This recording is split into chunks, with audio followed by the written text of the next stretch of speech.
Praise the lord. హల్లెలూయా.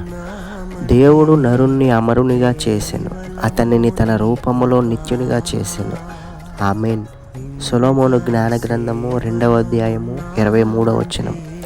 ప్రియ సహోదరి సహోదరులారా, దేవుని యొక్క బిడ్డలారా, దేవుడు నరుణ్ణి మరణం లేనివాడిగా చేశాడు, తన రూపంలో నిత్యము జీవించేవాడిగా చేశాడు. కానీ పిశాచి యొక్క అసూయ వలన మరణం అనేది ఈ లోకానికి వచ్చింది.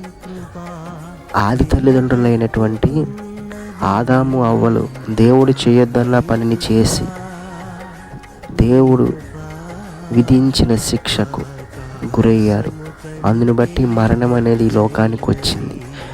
మరి అదే మరణాన్ని ఈ లోకం నుండే తరిమి కొట్టడానికి, పూర్తిగా తొలగించడానికే ప్రభు అయిన యేసుక్రీస్తు వారు శరీరధారిగా ఈ లోకానికి వచ్చి మనందరి కొరకు మరణించి మనకు మరణం లేని జీవితాన్ని ఇవ్వడానికే ఆయన ఈ లోకానికి వచ్చి ఉన్నారు.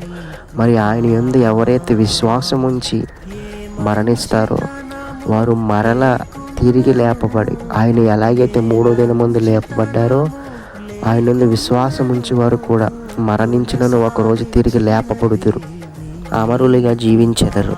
ఆమేన్.